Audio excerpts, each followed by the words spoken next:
Mga unta og pusit na adobo. Awang sudaan. Pusit na adobo. Rice. Mga unta.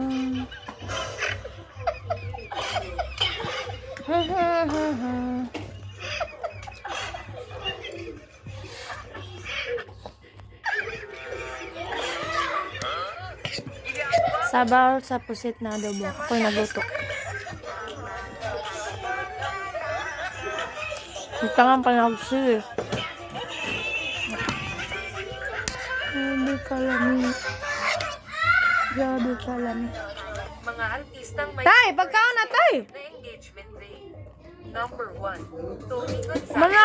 wedding ring, worth of 2 million pesos. Number 2, Sara Nabaki, engagement ring worth of 2 million pesos. Number 3, Pauline Luna, engagement ring worth of 2.5 million. Number 4, Marian Rivera, engagement ring worth of 2.9 million pesos. Number 5, Pusit. Art Evangelista, engagement ring worth of 3 million pesos. Number 6, Jessie Menjola, engagement ring worth of 3.4 million pesos.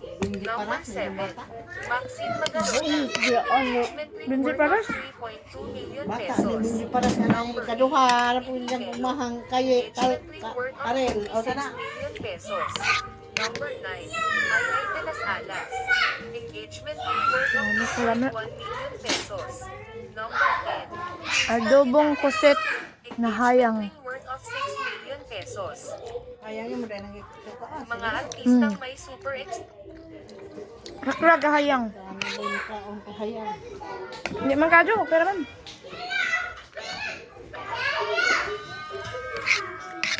Ang kalami, manday sabaw basta masabaw sa tata. Mali, manangata nga. Malami ah. Murag jamis na kuan. Bukos na kuan, gana.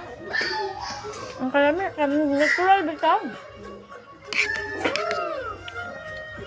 Plus wala pag ito na sa gulig kuan ba? Isa lang duga lagi dun. Bukos ini. Duga lagi dun sa kuan ay ba? O sa isa lang. Ha? May tubig. Wala.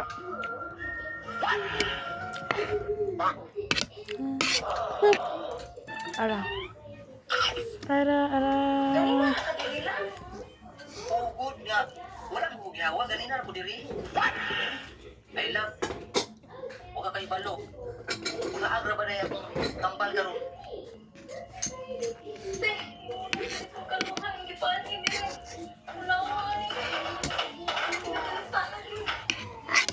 Siya nagkita ko? Ako kipay ba? Nakita na mo din mong kambal na kaya ako mo kuning ikwabi na kung ikaw to. Ipatikos, pagitan ko. Ayaw ba? Ha? Nahali akong kambal? Oo, naana. O ba?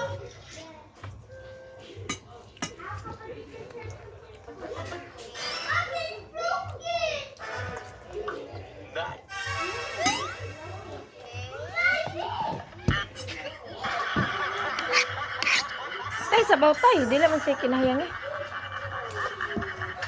Yan. Saan mo tayo si JM eh? Dili, mahal kong lainan. Hindi ko magagawa ko. So guys, ito ay tindahan Ito, ano to ng na siya? mahaling alahas at isang matanda ang pumasok doon. Ineng, baka pwede niyo ako i-assist? Bibili lang ako ng regalo sa aking anak. Sino ba yung matandang yan? Ineng, meron bang pwedeng mag-assist sa akin? Hoy Trina, puntahan ko nga yung magandang tuklugan May sa manday labas. basta. Di ba magaling kang top seller? Ata lagi dun niya tay na. Maglilingkod ko sa inyo. Mama, Ano yun? Baka gusto niyo pong bumili ng magagandang klase ng relo. Parito po kayo. Sasamahan ko po kayo. Dami na tinilaw. Di mo Sino ba yung matandang yan? Nangahas pumunta rito. May pera ba yan? Baka naman sadyang mabait lang si Trina sa mga customer at pagpapantay ang pagtingin niya. sabaw na ata. Lola, upo na po kayo. At ibinaba nitong matanda ang kanyang kapatid. Hindi, ihanap mo ako ng maganda dyan. Lalo ko sa akin ako. Lola, yan lang po ang available namin. Sobrang mahal po niya at nagkakahalaga ng $100. Dami, lagi sa tayo. Tamis na. Pigilan itong matanda at Medyo hayang. parang may hinahanap siya. Ha? At tatayo na itong matanda. Ha? Pagmasdan mo naman Yung gani. Uy, man gud na hon ibutang yung tubig. Isa ra gud yung duga sa Tumayo na tuloy siya at Kan ba? siguro aalis na. Wala kasing pambili. Nakakatawa. Wala ka ba Trinang mas maganda pa dyan at mas mahal? Nabigla itong mga staff dahil hindi nila sukat akalain na bibili pa pala itong matandang ito ng mas mahal. Akala nila ay paalis na. Sabi nanay, ito po. Ito po nanay ay limited edition. Sobrang mahal po niyan. Pahawak ko Neng. Naku nay, pasensya na po kayo. Patakaran po ito na bawal hawakan yan kasi hindi na ito nabibili ng mga Huwag kog luto. Pasensya Pakay na po, lamig Nay. pa ika. Bakit, Neng? Wala ka ba tiwala na mabibili ko yan? Trina, huwag ka nang makipag-usap sa mga matatandang makakapal ang mukha. Tandaan mo, mahal ang relo na yan. Ako ay bibili. Iririgalo ko sa apo ko. May pambili naman ako, Neng. Hindi mo pwedeng hawakan yan. Dahil mas mahal pa yan sa buhay mo. Oras na hawakan mo yan, matatanggal sa trabaho si Trina. Huwag ka namang ganyan. Respetuhin mo si nanay. Sige po, Lola. Hindi po pwede. Gusto mo bang matanggal sa trabaho? Isusumbong kita sa manager. Bitawan mo yan. Nay, isukat nyo na po. Naku, Neng, maraming salamat. Bibilhin ko yan. O, sige po, Nay. Dahil sa nahawakan mo na yan, bilhin mo. At kumuha ang matanda ng card sa kanyang bulsa. Iswipe mo.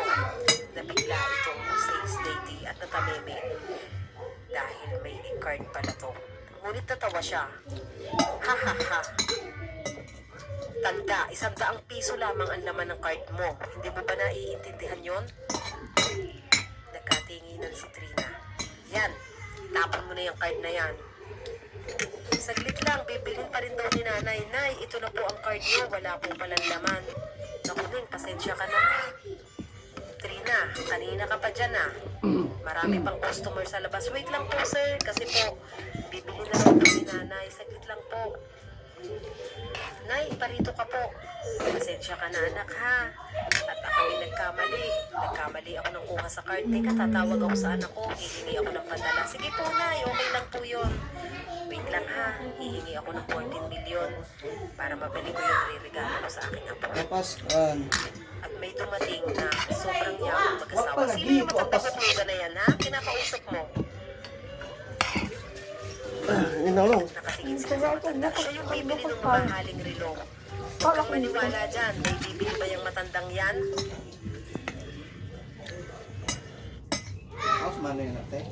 Dili. Anong kabuluhan ito, ha? Dili. Ano yan, Trina?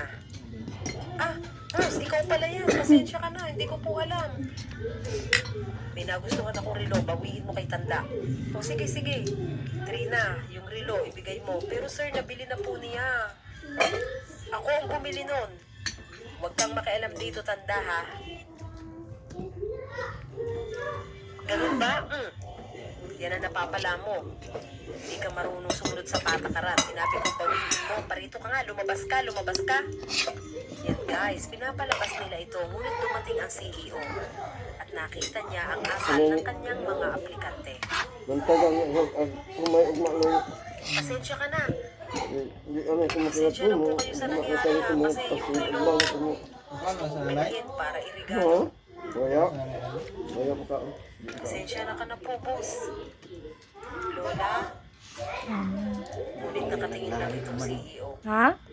Pasensya ka na ha, may matanda Video, kasi Rani. tulugan na gustong-gustong mabili ang relo pero kami na ang nauna. Sinong sinasabi niyo matandang huklugan ha? Ito ba? At lumapit itong CEO sa matanda. Siya ang inay ko, hindi niyo ba naiintindihan? Anong klase kayong mga tao? Inay mo yan? Oo, siya ang inay ko. At ngayon, ipinakita niyo ang inyong mga pagkatao. Sobrang sasama ng ugali niyo. Sir, pasensya ka na. Hindi namin alam. Pasensya ka na po, Lola. Yan ang napapala niyo. Trina, sabihin mo naman. Sorry na. Kayo, mga ipokrito kayo. Kailangan tanggalin mo siya anak sa trabahong ito. Hindi sila marunong rumispeto. Opo, mama. Sir, pasensya na po. Pasensya na po. Kayo, magsialis na kayo dito. Ayoko na magkita ang pagmumukha nyo. Ikaw kasi, pilit mo pinapabawi ang relo. Yan tuloy, pati ako nadamay. Tara, alis na tayo. Lami gasod agata tayo no. Nay, pasensya na po kayo. Trina, naiinapit na ko ang Ingat. pag-isipan mo sa akin. Ang tana bitaw si Zat. Manager, Nga na. bait mo. Mula ngayon ha. Salamat po na. Ang lami, ah. Kung ano man, thank you po talaga. Maya-maya. Trina, Nga pagkatamis nga. Hindi ako nagkatawa. maya-maya ko tanda mo. Anong palatandaan ba? Ang tana bitaw si Zat. Pwede bang malaman? Ja. Kas manoy te. Dili. Kaon si Kasi nanay. pa lang sa akin ng nanay na Di. amoy na siya. At yung pabangong niyang yun ay halatang milyon ang halaga at hindi basta-basta mabibili ng pangkaraniwang matanda. At nung bibitan na niya ang relo, nakita ko may suot siyang jade na bracelet at sobrang mahal nun. Hindi yun basta-basta itinitinda sa mga mamahaling alhasan. Tandaan mo yan. At kahit pa anong katayuan ng matanda, dapat mong irespeto. Naiintindihan mo ba yan? O sige, salamat sa iyo. Napakabait mo talaga. Oo, matuto tayong rumispeto kahit kanino. Yan guys, at sobrang saya ni Trina. Bye.